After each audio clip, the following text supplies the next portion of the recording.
بحث ہو رہی تھی اللہ کی توفیق سے پہلے امام بخاری اور امام مسلم رحمۃ اللہ علیہ کی شروط پر اور صحت کے جو مدارج ہیں اور اس کے مراتب ہیں ان پر، اور انہی بنیاد پر آپ صاحب نے فرمایا تھا کہ فخرج لنا من هذا ستة اقسام تتفاوت درجاتها في الصحة۔ اس سے یہ جو ترتیب پیچھے ہم نے دی ہے، اس سے صحت کے جو درجات ہیں وہ 6 بنتے ہیں۔ صحت کی قسمیں جو ہے نا صحیح احادیث کی وہ 6 بنتی ہیں۔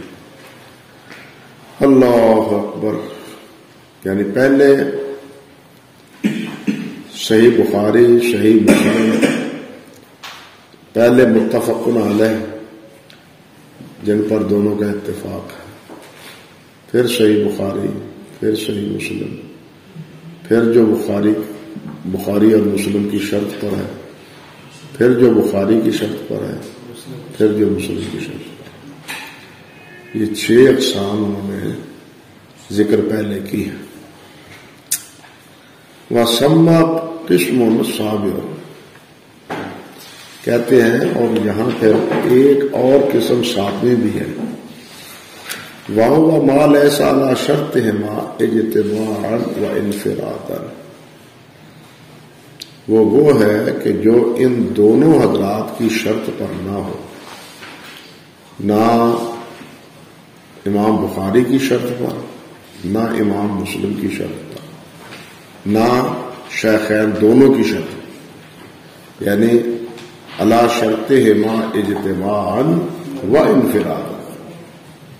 کیا مطلب کہ شیخین علی شرطہما بھی نہیں ہے، علی شرط البخاری اور یا علی شرط مسلم بھی وہ نہیں ہے، لیکن ہے وہ صحیح۔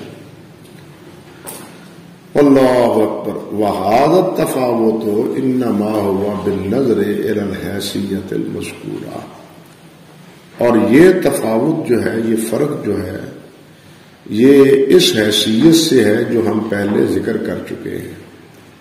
پہلے حیثیت کیا ہے؟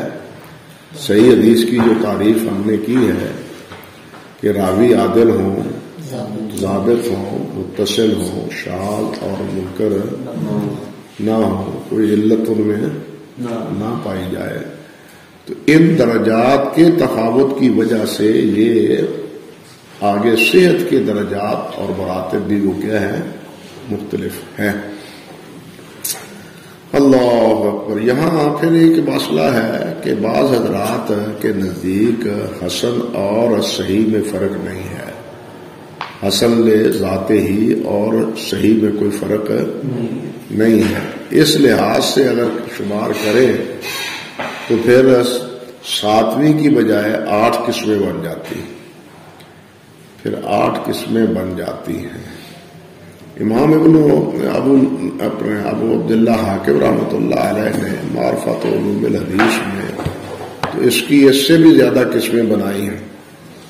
صحیح حدیث کی تعریف میں انہوں نے یہ اسلوب یا یہ جو حافظ رحمۃ اللہ علیہ نے تقسیم رکھی ہے، یہ ان کے پیش نظر، یہ ان کے سامنے نہیں ہے۔ ان کے سامنے مطلقاً یہ بات ہے کہ صحیح احادیث کون کون سی ہیں جن کو صحیح کے ساتھ ملقب کیا گیا ہے، حتیٰ کہ انہوں نے مرسل کو بھی صحت میں شامل کیا،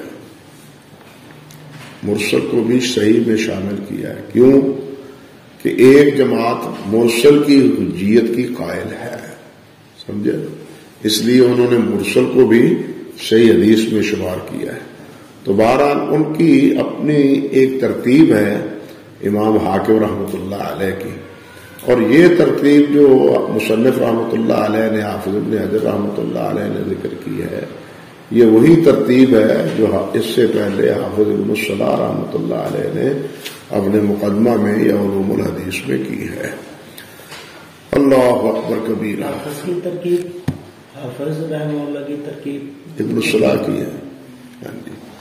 کہتے ہیں وَأَمَّا لَوْ رُجِّحَ قِسْمٌ عَلَى مَا وَافَقَهُ بِأُمُورٍ أُخْرَى تَقْتَضِي التَّرْجِيحَ.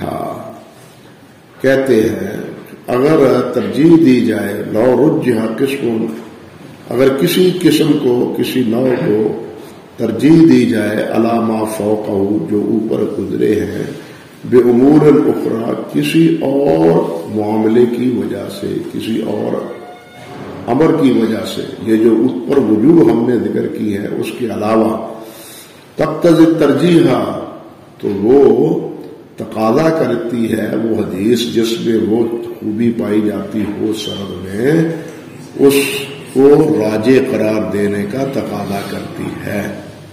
سمجھے بات؟ فَإِنَّهُ يُقَدَّمُ عَلَى مَا فَوْقَهُ، تو وہ مقدم ہوگی جو اس سے اوپر ہے. جو اوپر ہم نے 6-9 ذکر کیے ہیں نا، پھر وہ حدیث ان 6 انواع سے بھی مقدم ہوگی. اذ قد یعرض للموفق ما یجعلہ فائقا، کہ کبھی ایسا بھی ہوتا ہے کہ جس کو فوقیت، جس پر کسی کو موقوف فوقیت دی گئی ہے، وہ کبھی کبھی فائق ہو جاتی ہے. وہ کبھی کبھی کیا ہو جاتی ہے؟ فائق ہو جاتی ہے بعض خوبیوں کی وجہ سے. پہلے تو یہی ہم سمجھتے تھے کہ یہ روایت اس سے زیادہ فوقیت لیے ہوئے ہے بخاری مسلم میں جو متفق علیہ ہے، یا جو بخاری مسلم کی شرط پر ہے، یا بخاری یا مسلم کی شرط پر ہے. اصول تو یہی تھا، لیکن بعض ایسی ترجیحات ہیں جن کی وجہ سے ہم کہتے ہیں کہ یہ اس سے کیا ہوا، فوقیت لے گئی ہے. وہ کیا ہے؟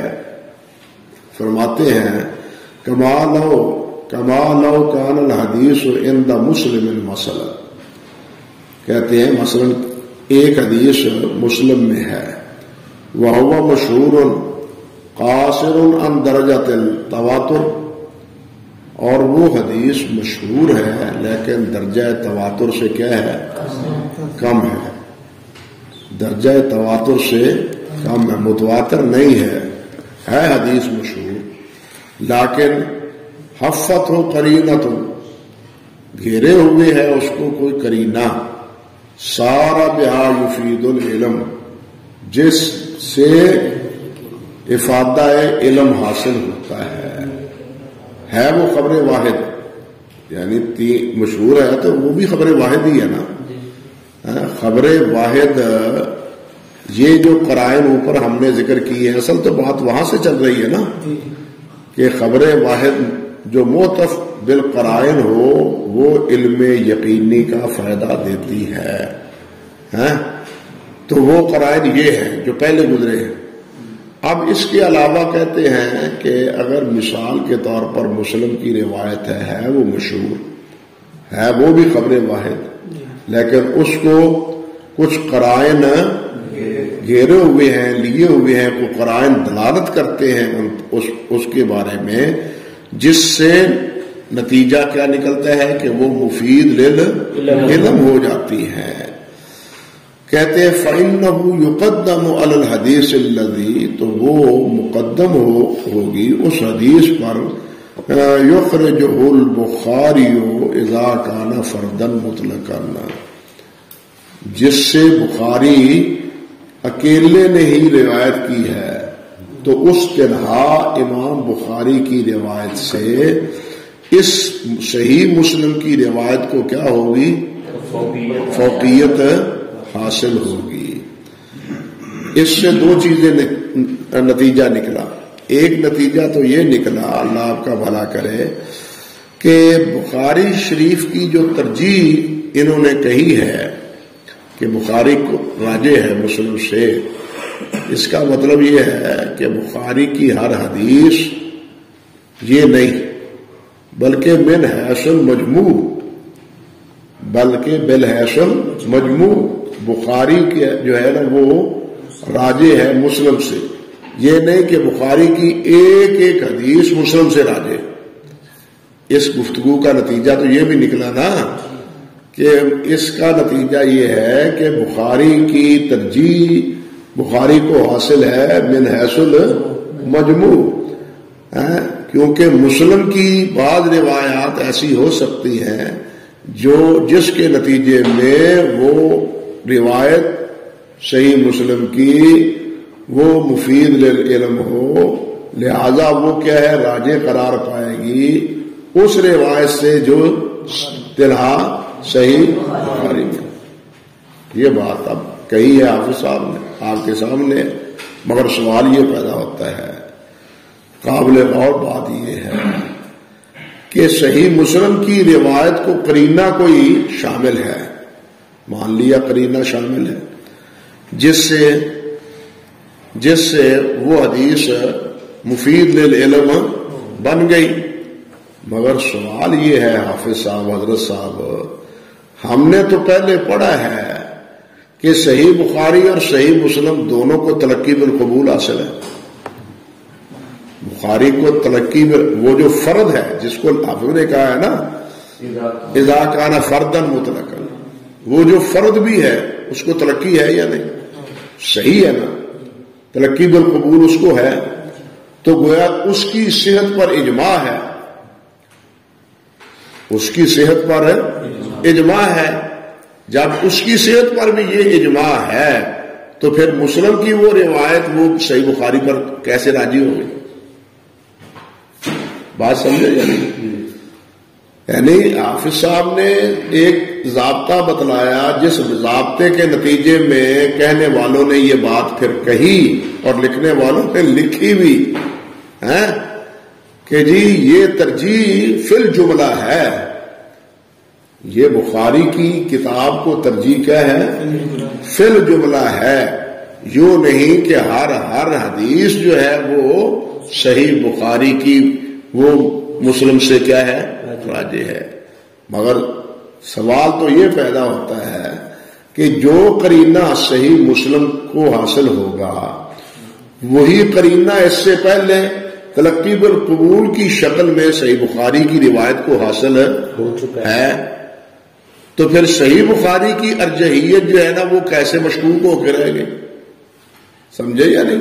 سب سے بڑا قرینہ تو تلقی بالقبول ہے نا، جس کی حیثیت ایک اجماع کی ہے، جس کی حیثیت ایک اجماع کی ہے، تو وہ اس سے مسلم کی روایت جو ہے نا کوئی اور قرینہ کیا بنے گا جس کی وجہ سے مسلم کی روایت راجے قرار پائے۔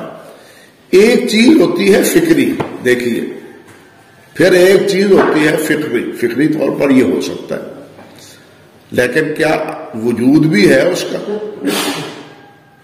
بعض ایسی چیزیں ہیں علمی اور فکری طور پر ان کا وجود ہے، یعنی مسلم ہے، یہ ہو سکتا ہے، یہ ناممکن نہیں ہے، ہاں، لیکن کیا اس کا وجود ہے؟ مثال کے طور پر یہی جو پہلے بات ہو رہی تھی حضرت شاہ شہید رحمۃ اللہ علیہ کے بارے میں کہ اللہ سبحانہ و تعالیٰ اگر چاہیں تو کروڑوں محمد صلی اللہ علیہ وسلم پیدا کر سکتے ہیں ایک لمحے میں، درست ہے، ان اللہ علی کل شیء قدیر ہے، وہ کیسے ہے؟ سورۃ یاسین کے بالکل آخر میں وہ تو ہے نا، انما امرہ اذا اراد شیئا ان یقول له کن فیکون، جس میں اللہ نے فرمایا کہ کیا اللہ تعالیٰ یہ زمین و آسمان دوبارہ نہیں بنا سکتے؟ سورۃ یاسین کی آخری آیت سے پہلے ہے آیت، تقریباً ایک دو آیت پہلے، ہاں، اولیس الذی خلق السماوات والارض بقادر، اللہ تعالیٰ قادر نہیں ہے، فکری طور پر قادر، نبی صلی اللہ علیہ وسلم کو پیدا کرنے پر بھی قادر ہے، لیکن سوال یہ پیدا ہوتا ہے کہ نبی علیہ السلام کے بارے میں تو اللہ تعالیٰ نے فرما دیا کہ جناب یہ خاتم النبیین ہیں، تو اب اگر کسی اور کی پیدائش کو کا وجود تسلیم کر لیا جائے تو اس کا مطلب ہے کہ آپ خاتم النبیین ہی نہ رہے. بات سمجھے؟ آپ تو پھر خاتم النبی، یہی نقطہ اس نے اٹھایا تھا، آپ تو پھر خاتم النبیین نہ رہے. جب آپ یہ کہتے ہیں، شاہ صاحب کہتے تھے کہ ایک ہے تکوینی طور پر کسی چیز کا وجود، ایک ہے اللہ تعالیٰ کی قدرت پر کسی چیز کا وجود. اللہ قادر ہے لیکن تکوینی طور پر اللہ پیدا کریں گے. یہ بالکل اسی طرح ہے جس طرح ایک حدیث میں بھی آتا ہے، اور یہ تمام حضرات نے، بزرگوں نے، نیک آدمیوں نے یہ بات کہی بھی ہے کہ اگر اللہ سبحانہ و تعالی چاہے، اگر اللہ چاہے تو تمام نیک آدمیوں کو اٹھا کے جہنم میں پھینک دے اور تمام فاسق فاجروں کو اٹھا کے جنت میں پھینک دے تو تب بھی یہ ظلم نہیں ہوگا، اگر اللہ تعالیٰ یہ کرے. اللہ قادر ہے، سمجھے؟ لیکن ایسا اللہ تعالیٰ کرے گا کیونکہ اللہ کا وعدہ ہے. اللہ کا وعدہ کن کے ساتھ ہے؟ ان کے ساتھ بھی ہے، ان کے ساتھ بھی. ان کے ساتھ وعدہ کیا ہے؟ جنت کا. اور ان کے ساتھ وعدہ کیا ہے؟ جہنم کا. لَأَمْلَأَنَّ جَهَنَّمَ مِنْكَ وَمَنْ تَبِعَكَ مِنْكَ. کیسے ہے قرآن مجید میں جہنم سے تم کو بھر دوں گا. ان سے یہ وعدہ ہے، اور ان کو سے کیا وعدہ ہے؟ جنت کا. سمجھے؟ اپنے وعدے کے خلاف اللہ کرتے. اگر اللہ تعالیٰ اس کے برعکس چاہے کر دیں. سمجھے بات؟ اسی سے پھر آگے مسئلہ چلا امکان کذب کا کہ اللہ تعالیٰ جھوٹ بول سکتے ہیں. معاذ اللہ سے اللہ تعالیٰ اپنا یعنی اپنے جیسا کوئی بنا سکتے ہیں. پھر یہاں سے یہ مسئلہ بت چلا. یہ ساری باتیں ہوتی رہی ہیں پہلے، سمجھے؟ یعنی اور یہ اکمل البیان میں بھی اس کا یہ بات آئی ہے. پھر یہ مسئلہ چلا اللہ کے اگر اللہ سبحانہ و تعالی کسی اور کو اپنے جیسا پیدا کرے تو پھر وہ تو الہ ہی نہ رہا، کیونکہ لیسا کمثلہ ہی، اللہ جیسا تو کوئی ہے ہی نہیں. تو پھر رب ذوالجلال والاکرام اللہ تو رہے ہی نہ.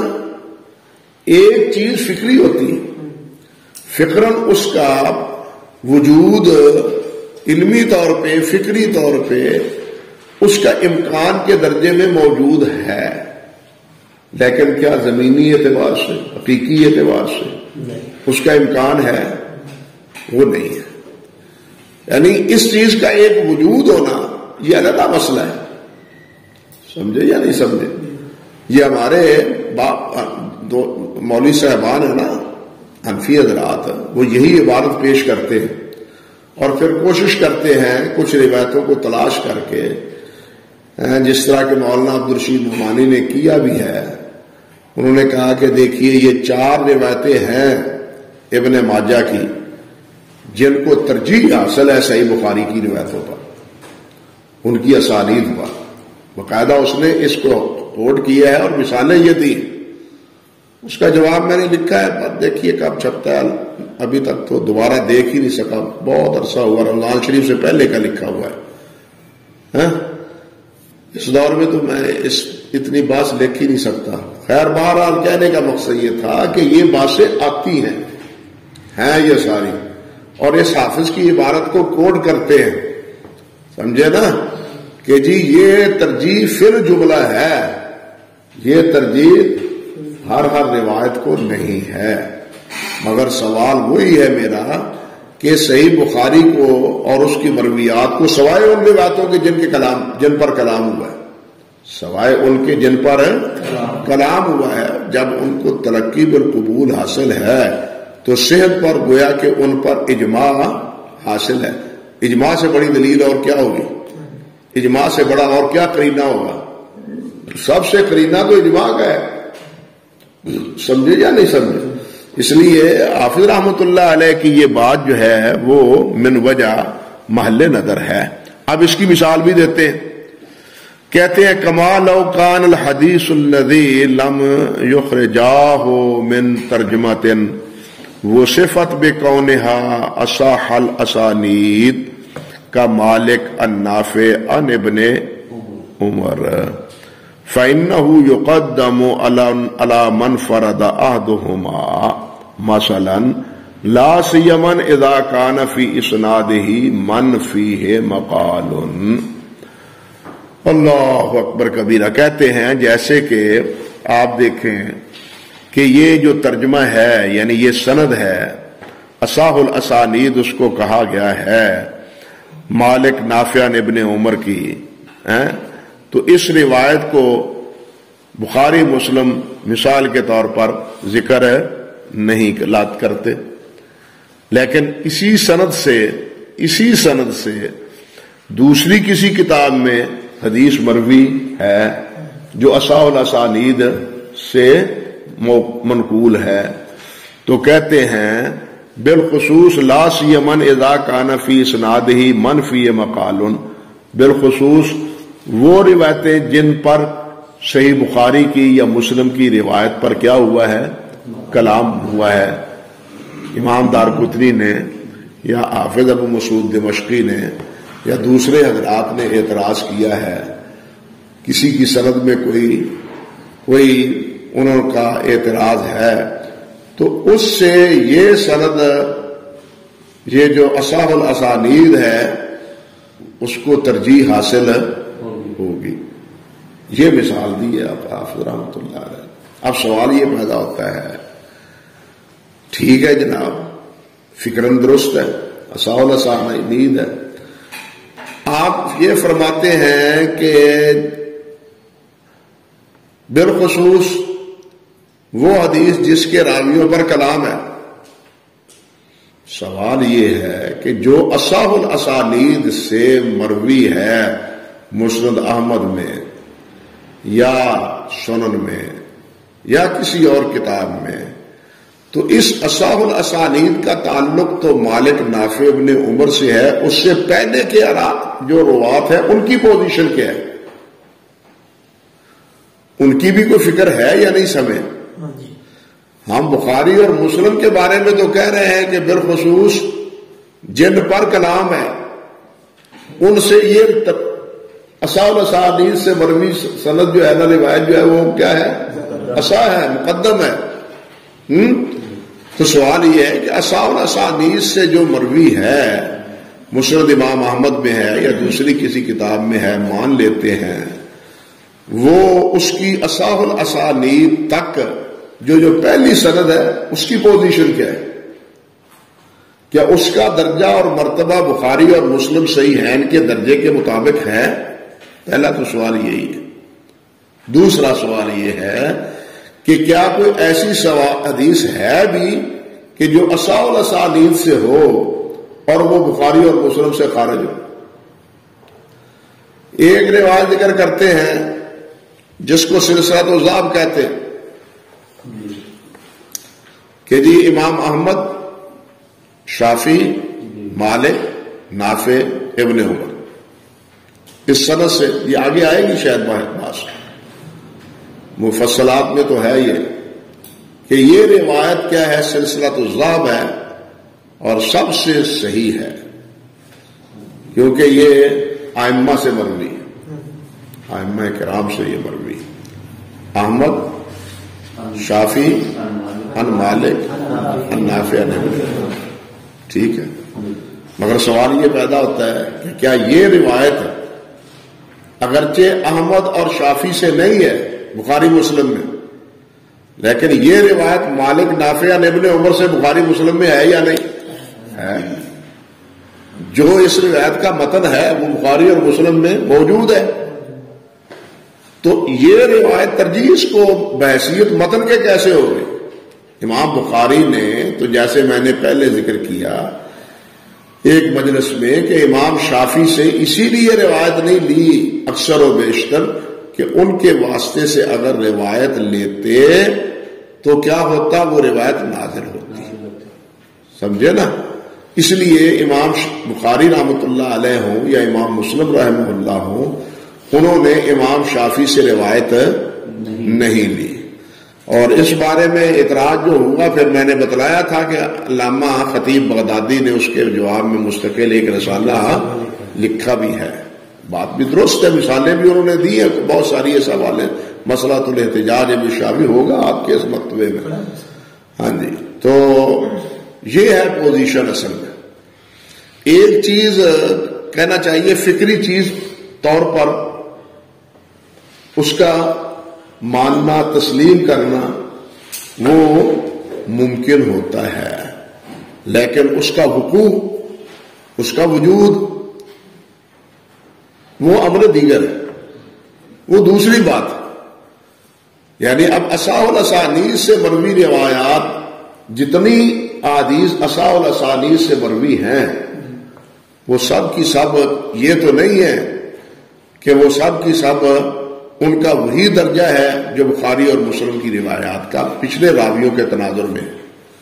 میں نے آپ سے عرض کیا تھا، آپ اگر مستدرک کو اٹھا کے دیکھیں تو کتنی روایتیں ہیں جن کے بارے میں امام حاکم کہتے ہیں علی شرط البخاری والا یا علی شرط شیخین یا علی شرط مسلم، لیکن جو ان سے پہلے پچھلے راوی ہوتے ہیں ان میں کلام ہوتا ہے. ان میں کیا ہوتا ہے؟ یہ پوزیشن بھی بالکل اسی طرح ہے جس طرح کہ ہمارے مہربانوں نے مسند امام ابو حنیفہ لکھی ہے.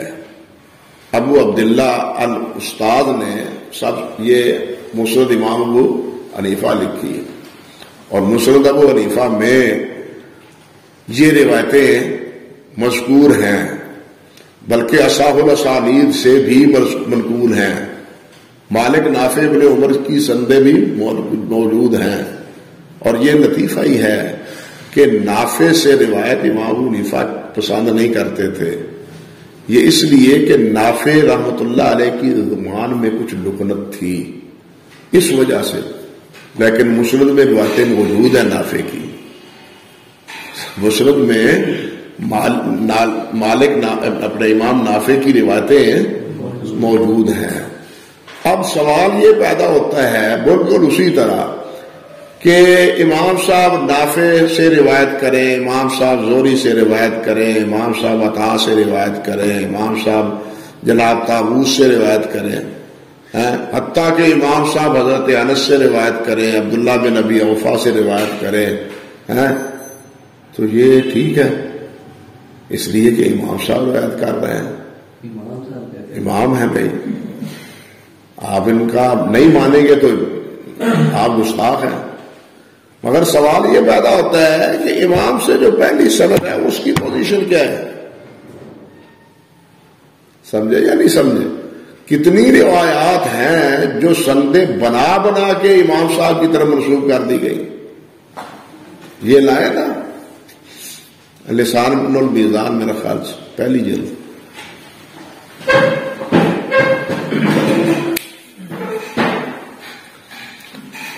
اللہ اکبر کبیر، اللہ میزان بھی لے آئے یا وہی لسان یا اکیلی لے آئے، اس میں ہے سب کچھ.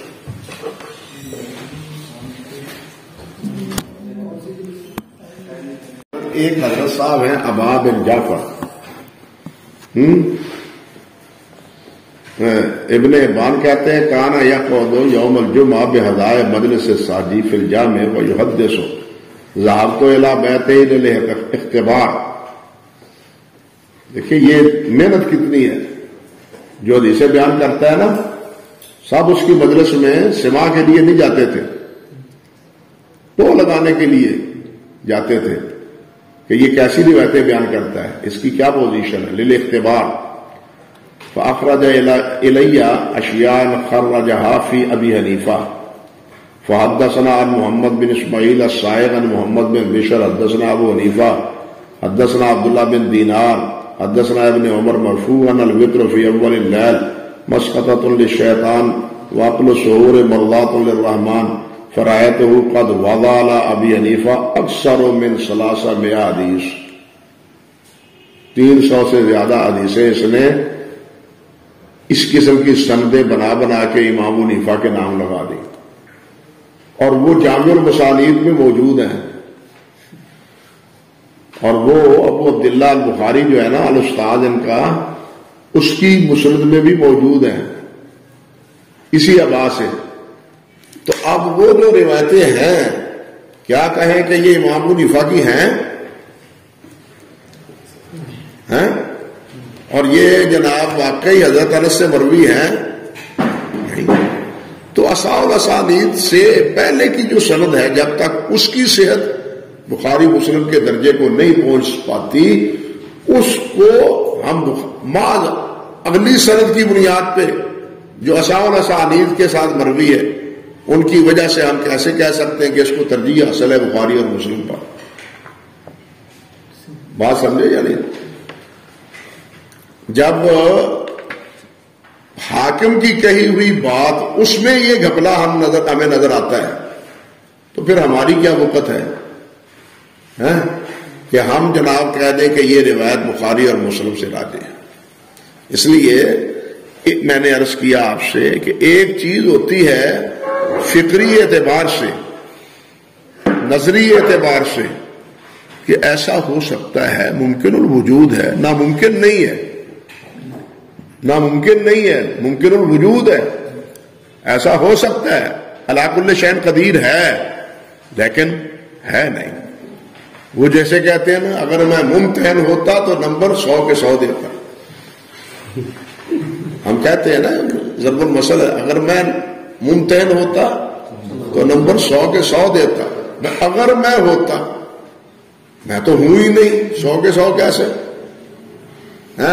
اسی طرح اگر اللہ چاہے، اللہ یہ چاہتے ہی نہیں، یہ تو ہمارا ایمان ہے کہ اللہ علی، اس لیے ایمان ہے کہ ان اللہ علی کل شیء قدیر ہے، لا یسأل عما یفعل وهم یسألون، اللہ سے کوئی پوچھنے والا نہیں ہے۔ اگر ایسے اللہ تعالیٰ کر دے، اللہ سے کوئی پوچھ نہیں سکتا، اللہ یہ فیصلہ کر دے بالفرض۔ یہ شیخ عبد القادر نے بھی لکھا ہے رحمۃ اللہ علیہ نے کہ اگر اللہ تعالیٰ اٹھا کے جہنم میں پھینک دے ان کو تو اللہ سے کوئی پوچھنے والا نہیں ہے۔ کیوں؟ لا یسأل عما یفعل وهم یسألون، اللہ سے کوئی پوچھ کی ضرورت ہی نہیں کر سکتا، بول ہی نہیں سکتا۔ یہ زبان ہماری بولتی ہے تو اس مالک کی مہربانی سے اب تک بول رہی ہے۔ اللہ اکبر، نہیں قیامت کے دن اللہ تعالیٰ حکم دے گا نہیں بولے گا، وہ ہے ہی نا قرآن مجید میں، لا یتکلمون الا من اذن له الرحمن، لا یتکلمون الا من اذن له الرحمن۔ یہ سب اللہ سبحانہ و تعالیٰ کی کہ اذن پر موقوف ہے، اجازت پر موقوف ہے، مشیت پر موقوف ہے۔ اللہ اکبر کبیرہ، اللہ۔ چلیے میرے بھائی سمجھے کچھ؟ اللہ اللہ۔ پھر ایک بات اور بھی ہے کہ حافظ رحمۃ اللہ علیہ نے یہ بات کہہ دی، اذا کان فی اسنادہ من فیہ مقال، کہ جب اس کی سند میں یعنی بخاری یا مسلم کی روایت کی سند میں ایسا راوی ہو جس میں کیا ہو؟ مقال ہو، تو ایسے راوی کی بیان کردہ حدیث سے وہ دوسری روایت جو ہے اس کو ترجیح حاصل ہے۔ ٹھیک ہے جی، مان لیا، عقل اسی کو چاہتی ہے، یعنی عقل و فکر کا تقاضا یہی ہے۔ مگر سوال یہ ہے کہ حضرت صاحب آپ تو خود فرماتے ہیں کہ جن متکلمین سے کی روایت امام بخاری نے لی ہے، جن سے کلام جن پر ہوا ہے ان سے امام بخاری نے روایت لی ہے، تو اس روایت کے بارے میں امام بخاری کیا کرتے ہیں؟ تتبع کرتے ہیں، تنقیح کرتے ہیں، تحقیق کرتے ہیں اور اس کی صحیح روایت کو ذکر کرتے ہیں، منکر کو ذکر نہیں کرتے۔ جب آپ خود یہ بات فرماتے ہیں تو یہ جن میں کلام ہے وہ موجب یعنی وہ عدم ترجیح کا سبب کیسے بن گیا؟ جو اس نے روایت بیان کی وہ اس میں تو کوئی ضعف نہیں ہے، اس کے مطابقات موجود ہیں، اس کے شواہد موجود ہیں، تبھی تو امام بخاری نے اس کو ذکر کیا ہے۔ امام بخاری سے پوچھا گیا کہ آپ نے محمد بن عبد الرحمن بن ابی لیلہ کی روایت کیوں نہیں لی، کیوں ذکر نہیں کی؟ وہ فرمانے لگے اس لیے کہ میں اس کی ضعیف اور صحیح حدیث کے مابین تفریق نہیں کر سکا، تحقیق نہیں کر سکا کہ اس کی بیان کی ہوئی روایتیں کون کون سی صحیح ہیں اور کون کون سی ضعیف ہیں، نہیں وقت ملا۔ اس کی مرویات کی چھان پھٹک کا وقت ہے، تحقیق کا وقت ہے۔ اس لیے اب جن متکلمین کی روایتیں لی ہیں، جن پر کلام ہوا ہے، ان پر ان کی روایتیں لی ہیں، تو پھر اس تفریق کے بعد ہی لی ہے نا جو امام بخاری نے یہاں محمد بن عبد الرحمن کے ترجمے میں بات کہی ہے۔ بات سمجھے یا نہیں سمجھے؟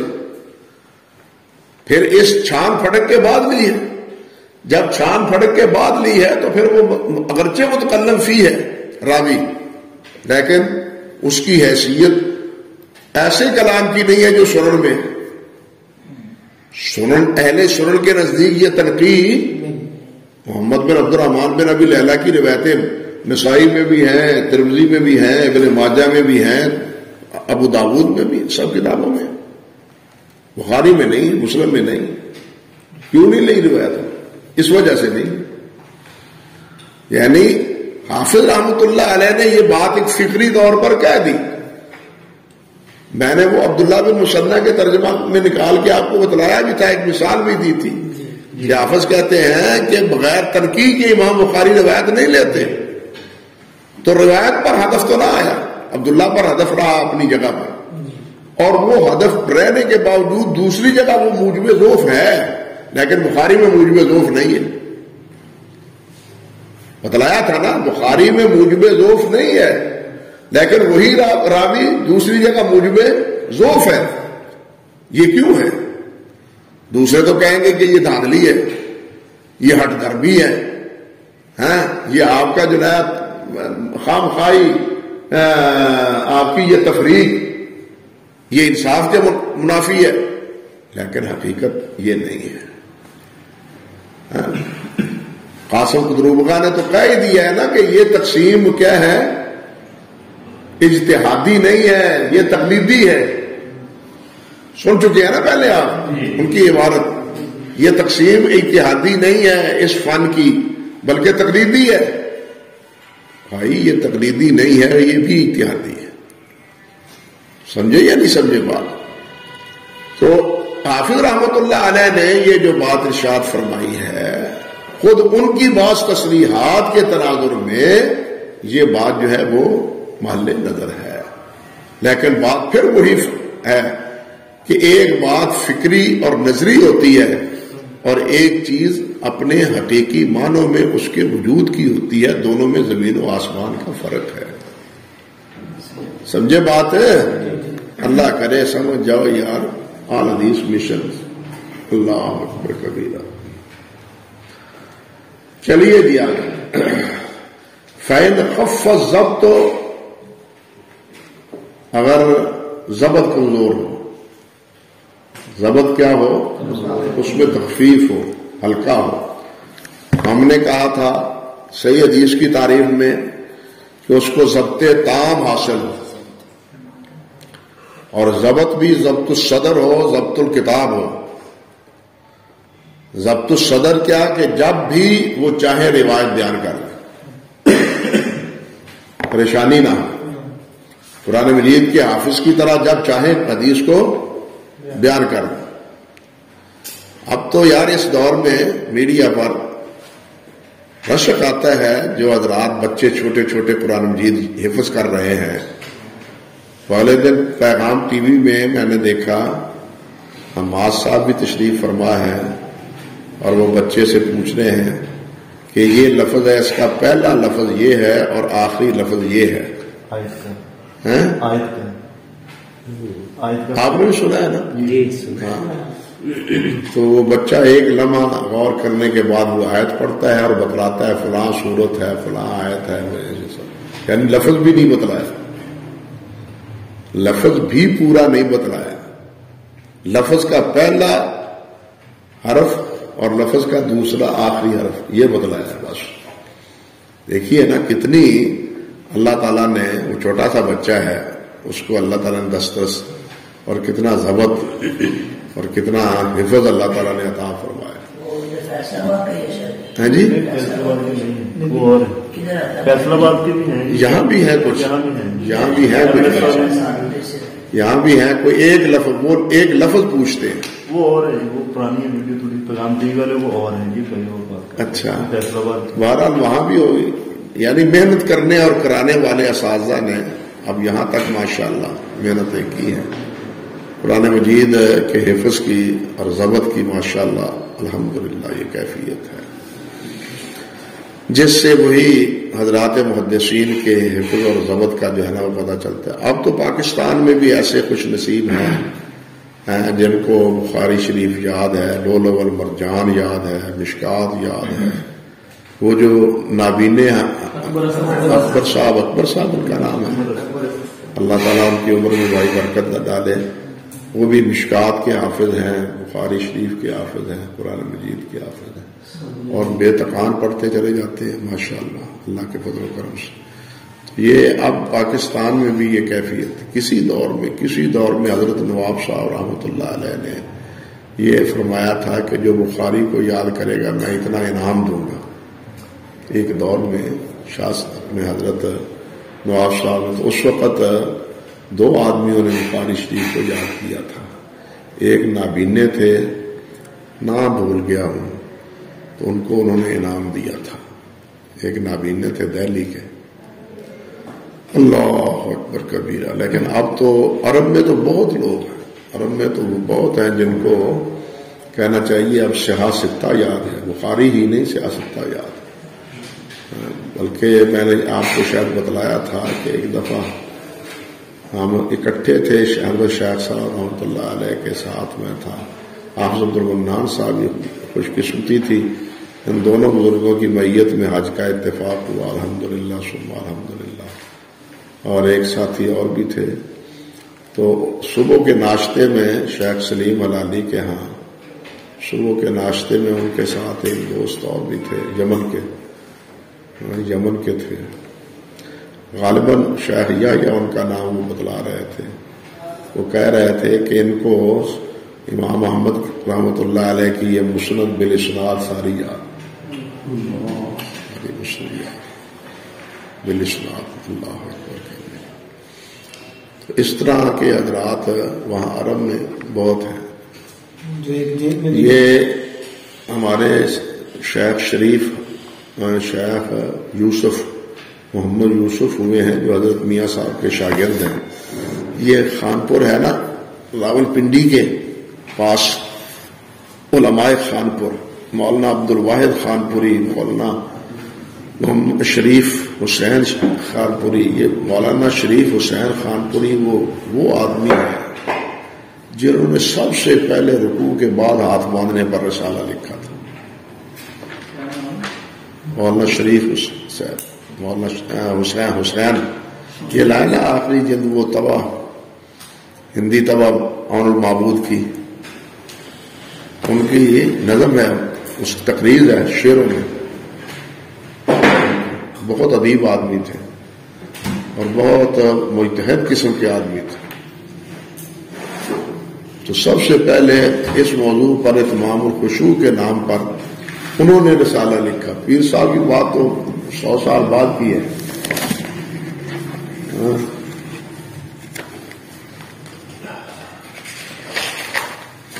اللہ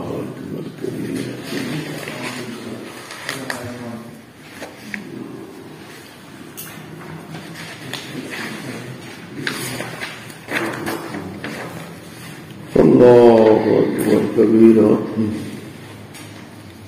محمد شاہ جہاں کے لیے یہ هذا ما انشدہ الفاضل الجلیل المولوی ابو اسماعیل یوسف حسین بن قاضی محمد حسن الخانپوری الہزاروی تلمیذ و شیخنا سید محمد نذیر حسین، یہ ان کی تقریر اشعار میں۔ تو یہ نام تھا یوسف حسین، یہ بتلاتے ہیں ان کی سوانح عمری میں ہے کہ یہ عراق میں گئے، عراق میں، تو وہاں مجھے ایک محدث سے ملاقات کا شرف حاصل ہوا جن کو سارا سیاستہ یاد تھی بالاسناد، سب سیاستہ یاد، بلکہ ان کے ساتھ ایک ملحد آدمی کا نا مستشرق کا یہ مکالمہ ہوا. یہ ایسے ہی کہتے ہیں ان کو لاکھوں حدیث یاد تھی، اتنے لاکھ حدیث یاد تھی، ایسے قصے بنے ہوئے ہیں. تو وہ محدث کہنے لگے کہ بھائی وہ تو گزر گیا زمانہ نا، اب ہم ہیں اس دور میں، غیر گزرے دور میں. میرے ساتھ معاہدہ کریں کہ ہم دونوں اکٹھے بیٹھتے ہیں، جب تک میں اپنی جتنی یاد ہے مجھے حدیثیں وہ تمہیں سنا نہ لوں، اس وقت تک نہ تم نے کہیں جانا ہے نہ میں نے جانا ہے، یہیں کھانا ہے، یہیں سونا ہے، یہیں پینا ہے، بس. ٹھیک ہے. اللہ بخاری. اب جناب صحیح بخاری کا سماع ہو رہا ہے. صحیح بخاری ساری ختم. لاؤ مسلم. وہ کہنے لگا مان گیا نہیں، وعدہ ہے میرے ساتھ وعدہ ہے، لاؤ مسلم. اب مسلم ساری سنائی. اب دیکھیے وہ 1-2 گھنٹے کی بات تو نہیں نا، کم سے کم 1-2 دن ہی سمجھ لیں. اور سب مسلم سنی. اب وہ بھاگتا ہے، مجھے یقین آ گیا جی نہیں میرے ساتھ ہوا تھا، آپ یہی کھانا کھائیں گے، سوئیں گے بھی یہی، اکٹھے رہیں گے. اب جناب ابو داؤد جان نہ چھوڑے، ابو داؤد، ترمذی، نسائی، ابن ماجہ سب سنائے. اندازہ کیجیے. تو ایسے اللہ تعالیٰ نے حفاظت کرنی ہے اپنے دین کی، کچھ نہ کچھ اپنے ہر دور میں آدمی پیدا کر دیتے ہیں. اللہ اکبر. کبھی ہاں جی یہ واقف الدرر میں امام منابی کہتے ہیں کہ اگر یہ آپ کی بات ٹھیک ہو تو پھر ایسے بخاری کی ہر روایت مسلم کی ہر روایت سے یعنی کہ ترجیح والی نہیں ہوگی، پھر مسلم کی ہر روایت بخاری سے ترجیح والی ہوگی اگر بخاری کی فرد روایت ہو. اگر کیا ہو میں نہیں سمجھا. کہتے ہیں کہ اگر حافظ کی یہ بات مان لی جائے تو پھر اس طرح بخاری کی ہر روایت اب راجے بھی ہوگی. ہاں یہ بات ٹھیک ہے. اور یہ اگر یہ شرط ہے، اصح الاسانید کی بات کر رہا ہے نا، اصح الاسانید سے مروی ہے اور جو روایت، یہ مثال انہوں نے وہی دی ہے نا. انفراد احدهما الاسناد كمالك النافع عن ابن عمر فانه يقدم على من فرد به احدهما مثلا لا سيما اذا كان في اسناد. یہ بات کر یعنی یہ اس سند سے. ہمارا تو سوال یہ ہے کہ کیا اس سند سے ایسی کوئی روایت ہے بھی جو صرف تنہا مسلم میں ہو، بخاری شریف میں نہ ہو، اور مسلم کی وہ سند جو اس سند سے پہلے ہے اس کی پوزیشن اور اس کے راویوں کی حیثیت وہی ہو جو صحیح بخاری کے راویوں کی ہے. اب لا سیمن اذا کان فی کلام، یہ جو بات کہی ہے یہ پھر حافظ رحمۃ اللہ علیہ کی کہنا چاہیے کہ ظاہری لفظوں میں تو بات درست ہے، لیکن ایک حقیقی واقعی صورت میں یہ حقیقت بات نہیں ہے. کیوں درست نہیں ہے؟ کہ خود انہوں نے فرمایا ہے کہ ان راویوں کی روایات کی تنقید کرتے ہیں امام بخاری، یہ نہیں کہ ان کی روایتیں جو بھی ہیں متکلم فی کی وہ لے آئے. ہاں ایسا تو امام بخاری نے کیا ہے. اور پھر یہ بھی دوسری توجہ یہ بھی حافظ رحمۃ اللہ علیہ نے کی ہے کہ ایسی روایات اکثر و بیشتر مطابعات میں یا شواہد میں اصول میں نہیں. سمجھے یا نہیں؟ اللہ اکبر کبیرہ. چلیے یار اللہ فین خف ضبط. بات تو یہاں ضبط سے چلی تھی، دیکھیے کہاں سے کہاں جا پہنچی.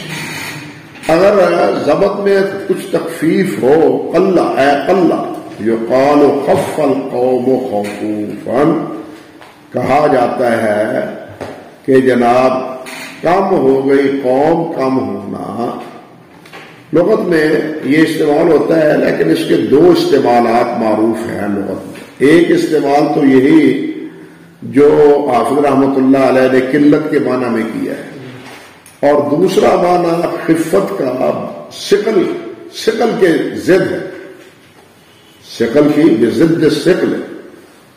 ہاں خفا یعنی یہ ہلکا ہے اور وہ کیا ہے بھاری ہے، یعنی بھارے کے مقابلے میں خفت کا لفظ خف کا لفظ بولا جاتا ہے، تو یہ دو استعمالات ہیں اکثر اس کے۔ چلو خیر، کہتے ہیں یہاں قلہ کے معنی میں ہے، والمراد ما بقیت الشروط المتقدمہ فی حد الصحیح، ضبط کم ہو، باقی شروط جو ہم نے پہلے صحیح حدیث کی تعریف میں بیان کیے ہیں ان کے ساتھ والمراد ما بقیت الشروط، مراد اس سے کیا ہے کہ باقی شرطیں ہیں جو ہم صحیح حدیث کی تعریف میں ذکر کرتے ہیں، لیکن ایک شرط کی کمی، وہ کیا؟ ضبط کم ہے، حفظ کم ہے۔ فَهُوَ الْحَسَنُ لِذَاتِهِ، تو یہ روایت کیا ہوگی؟ حسن لذاتہ ہی ہوگی، یہ روایت حسن لذاتہ ہی ہوگی۔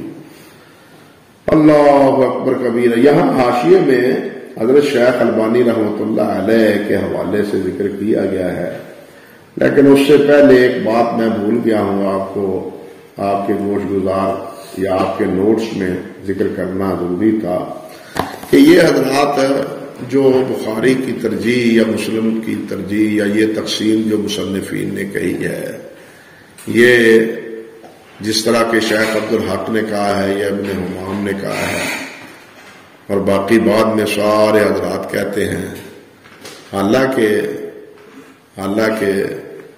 جب فقہی مسائل میں بحث و تفریج ہوتی ہے، بحث و تبحیث ہوتی ہے، تو اس وقت ترجیح میں اس اصول کو تسلیم کرتے ہیں۔ نصب الرایہ ہے پہلی جلد۔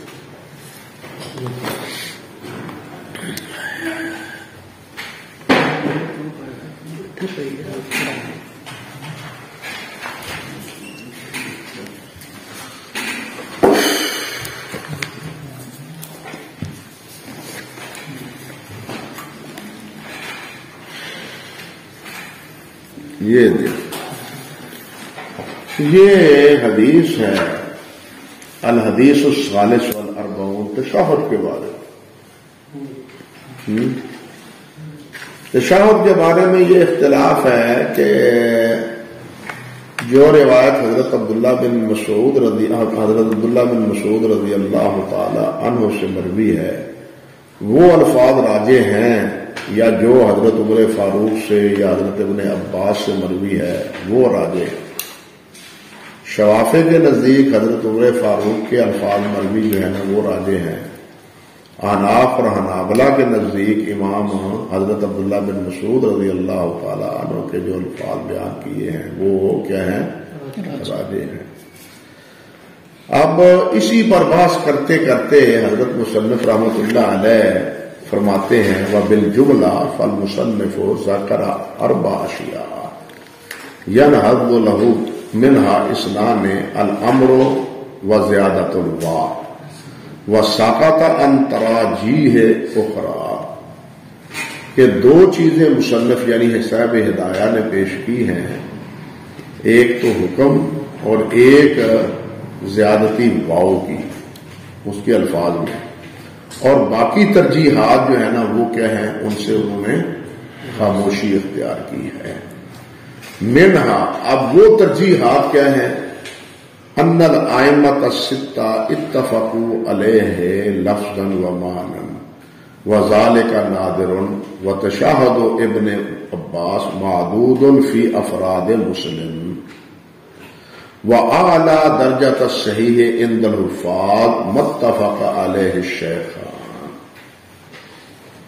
ٹھیک ہے، ترجیح کا یہ مسئلہ تسلیم کیا یہاں یا نہیں؟ کہ ابن عباس کی روایت فرد ہے ابن مسلم کی، لیکن ابن مسعود کی روایت کیا ہے؟ وہ شیخان کی ہے، بخاری اور مسلم کی ہے۔ اس لیے حفاظ کے نزدیک کیا ہے؟ کون سی ترجیح ہے؟ ابن عباس اور مسعود کی روایت کو ترجیح حاصل ہے۔ یہ امور ترجیح میں سے ایک چیز یہ انہوں نے ذکر کی ہے علامہ ذیلی رحمۃ اللہ علیہ نے. اسی طرح کھلو جا یار کاڑا نہ پیر صفحہ 421 ہے. اللہ اکبر.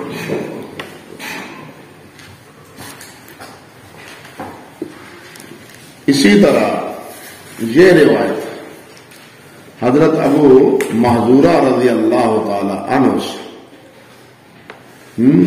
ان کی روایت یہ کہتے ہیں وَمَا أَخْرَجَهُ الْبَيْهَقِيُّ مِنْ رِوَایَاتِ وَلْدِ أَبِي مَحْذُورَةَ فَلَمْ يَقَعْ لَهُ فِي الصَّحِيحِ ذکر. ان کا کوئی ذکر صحیح میں نہیں ہے. ثم ان لحدیث حمام ترجیحات. حمام سے کے سند سے جو روایت مروی ہے اس کے لیے ترجیحات ہیں. ترجیحات باس ہے نا کس کی؟ حضرت ابو معذورہ کی اذان میں ترجیح کی. سمجھے نا؟ یہ اسی باس کے تناظر میں ہو رہی ہے بات. تو کہتے ہیں کہ حمام کی حدیث جس میں ترجیح نہیں ہے اس میں کیا ہے؟ ترجیحات. ہم ترجیحات آدھا ان رجالہ رجال الصحیح ہے. اس کے راوی کیا ہے؟ وَأَنَّ أَوْلَادَ أَبِي مَحْذُورَةَ لَمْ يُخَرَّجْ لَهُمْ فِي الصَّحِيحِ. یہاں ترجیح کس کو دی؟ حمام کی روایت کو. کیوں؟ اس لیے کہ اس کے راوی کس کے ہیں؟ صحیح کے بخاری کے راوی. ترجیح مانی ہے نا علی شرط بخاری مانا نا اس. اب لائیں چوتھی جلد جار و نقی کی. چوتھی جلد لائیں سن قورا کی.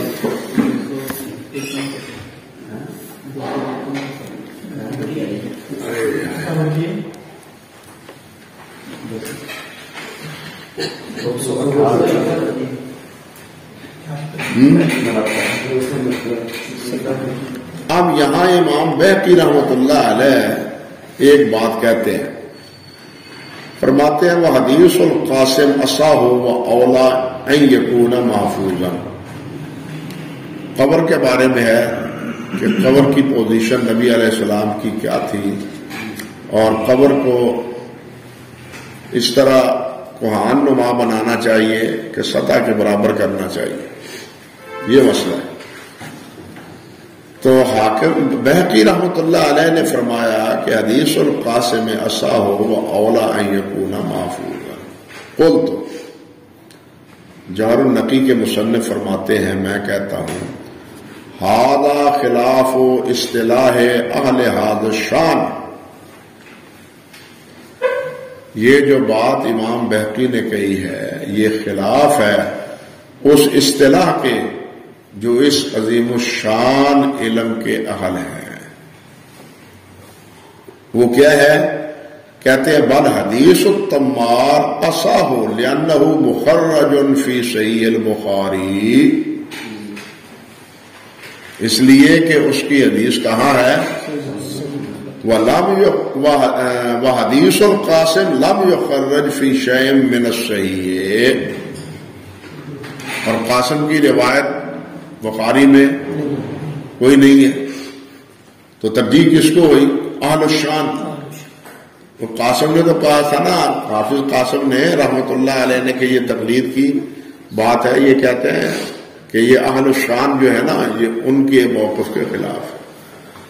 یہ ذہن تقلیدی نہیں ہے بلکہ جو اس فن کے امام ہیں نا ان کی کہی ہوئی یہ بات. تو یہ 2-3 حوالے ضروری تھے جو آپ کے گوش گزار کرنے تھے. کئی وقت کام آ جائیں گے. سمجھ آ گئی کوئی؟ چلو کرو. یہاں شیخ البانی رحمۃ اللہ علیہ کے حوالے سے انہوں نے ذکر کیا ہے کہ یہ جو تعریف کی ہے نا نزہ میں حافظ رحمۃ اللہ علیہ نے حادت تعریف والا ایجازی اصح ما قیل فی الحدیث الحسن لذاتہ وهو الذی توفرت به جمیع شروط الحدیث الصحیح المتقدمہ الا انه خف ضبط احد رواته. خلاصہ کلام یہ ہے کہ حسن کی تعریف میں بڑا اضطراب ہے. جو شیخ نے بات کہی ہے وہ اس کا خلاصہ یہ ہے کہ حسن کی تعریف میں بہت اضطراب ہے. حتیٰ کہ حافظ ذہبی رحمۃ اللہ علیہ نے بھی کہا ہے کہ ناپی تولی کوئی تعریف حسن کی جو ہے نا وہ ہم نہیں کر پاتے. لیکن شیخ رحمۃ اللہ علیہ فرماتے ہیں کہ حافظ رحمۃ اللہ علیہ نے یہ جو تعریف کی ہے یہ سب سے بہتر ہے کہ حسن کی تعریف اس حدیث پر صادق آئے گی جس کا راوی تام الضبط نہ ہو، اس کے حفظ میں کچھ کمزوری ہو، اس کے حفظ میں کچھ کمزوری ہو، تو ایسے راوی کی روایت حسن لذات ہی ہوگی. اب آگے کیا کہتے ہیں؟ اللہ اکبر. اب دوسری چیز جہاں یہ بھی ہے، ایک چیز یقال خف الضبط کے ساتھ یہ بات بھی ہے کہ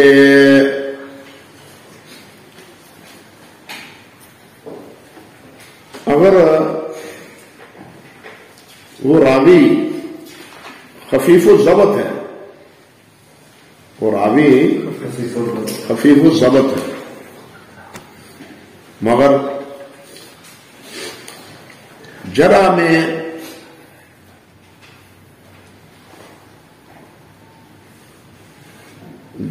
میں وہ خفت ایسی نہیں ہے جو موجب ذوف بنے. مثال کے طور پر ایک راوی ہے جس کے بارے میں آپ کہتے ہیں ثقۃ لہ اوہام، ثقۃ لہ. ایک راوی ہے جس کے بارے میں آپ فرماتے ہیں ثقۃ صحیح الحفظ. دونوں برابر نہیں ہیں. لہو اوہام میں بھی ضبط کی نفی ہے، کمی ہے، لیکن اس کی روایت ضعیف نہیں، حسن نہیں ہے، صحیح ہے.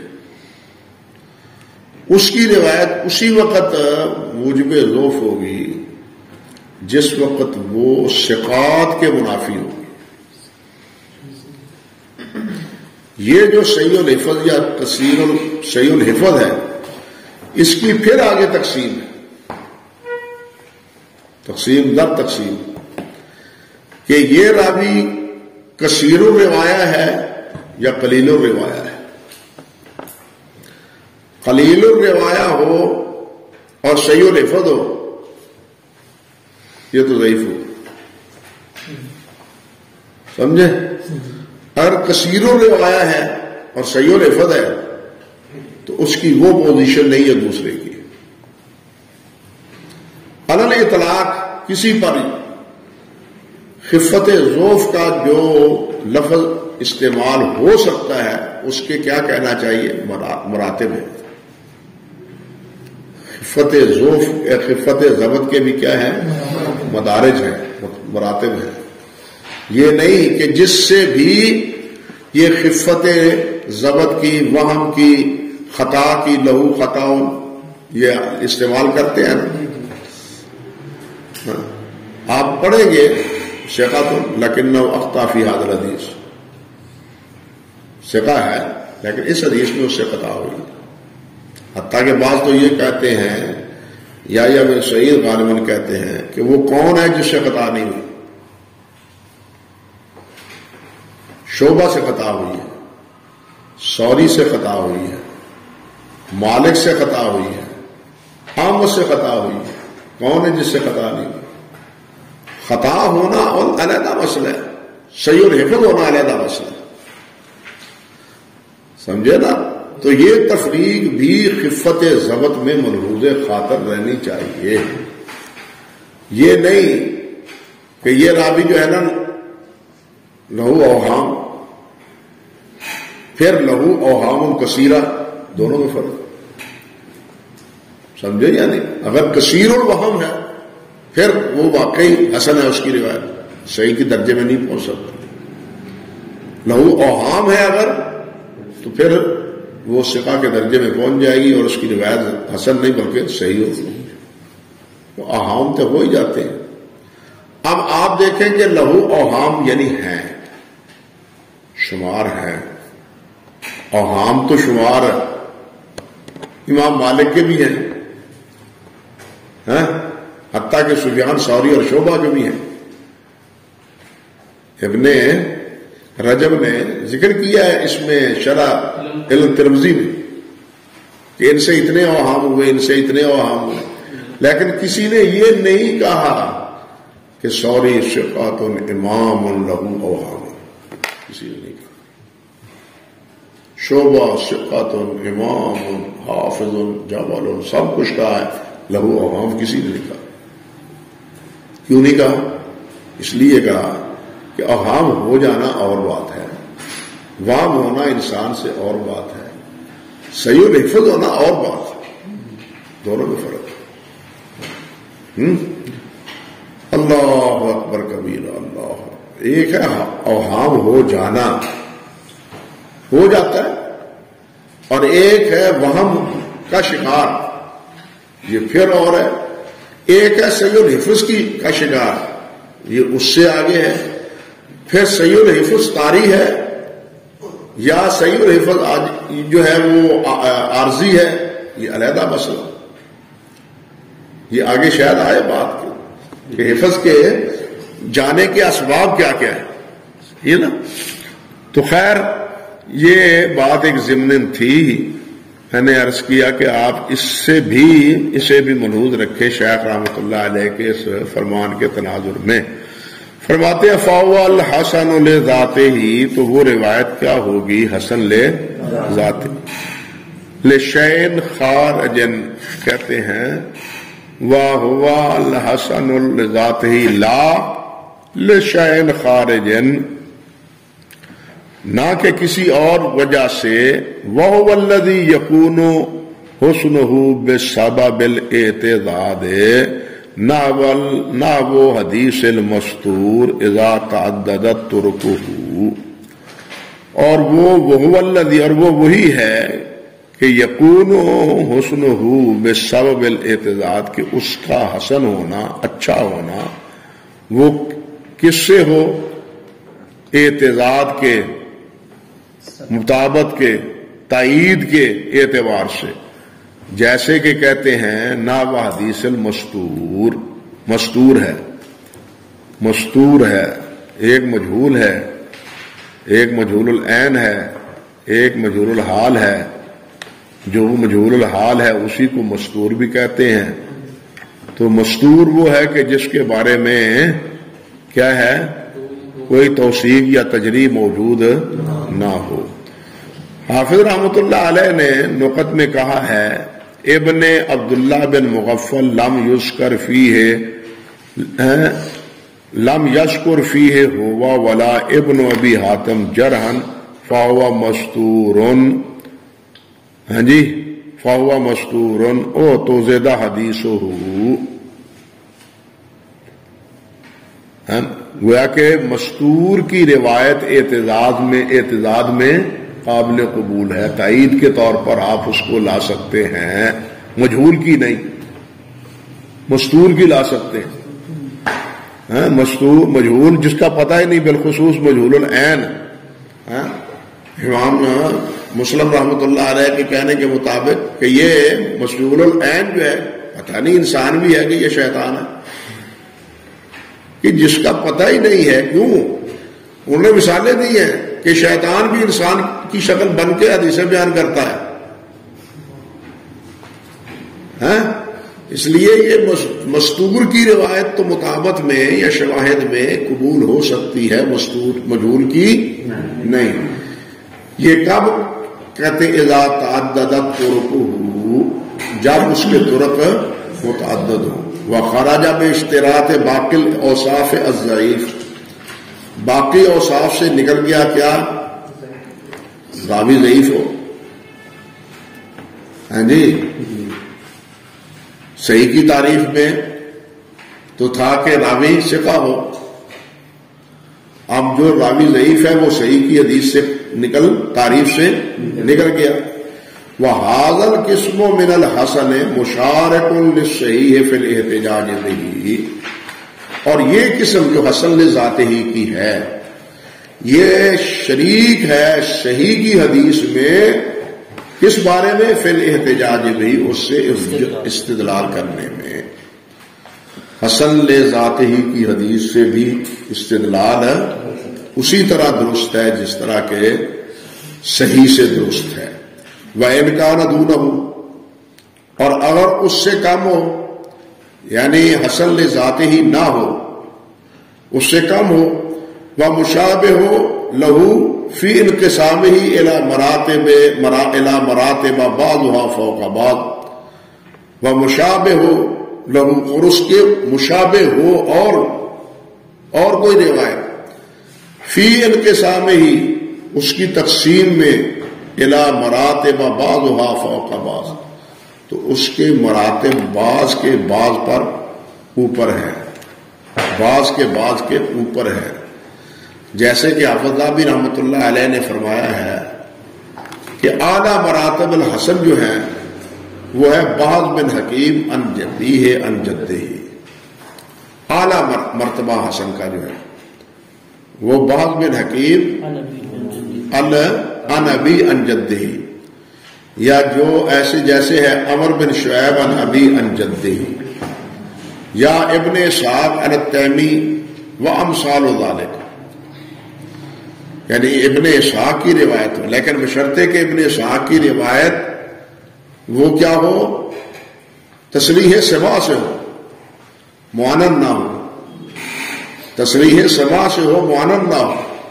وامثال ذالک مما قیل انہ صحیح وہو من ادنی مراتب الصحیح، کہتے ہیں کہ یہی وہ روایتیں ہیں جن کے بارے میں بعض نے صحیح بھی ان کو کہا ہے، اور یہ صحیح کے ادنا مراتب میں سے ہے۔ ثم بعد ذلك مختلف فيه تحسینہ و تضعیفہ، پھر وہ ہے جس کی تحسین اور تضعیف میں اختلاف ہے، جس طرح حارث بن عبداللہ ہے، عاصم بن زبرہ ہے، حجاج بن ارطاط ہے، ونحوہ، اس جیسے راوی، کہ ان کی روایتوں کو بعض حسن کہتے ہیں، بعض ضعیف کہتے ہیں۔ تو یہ موقظہ کے صفحہ نمبر 33 میں حسن کی تعریف کے ضمن میں اللہ اکبر یہ شیخ رحمۃ اللہ علیہ نے بات کہی ہے، اور حافظ بھی رحمۃ اللہ علیہ، اللہ اکبر۔ یہاں ایک دو باتیں اور بھی ہیں، اللہ نے چاہا تو وہ بھی ہم کریں گے، اور ساتھ آگے جو ہے وہ بکثرت ترک یہ بھی اللہ نے چاہا۔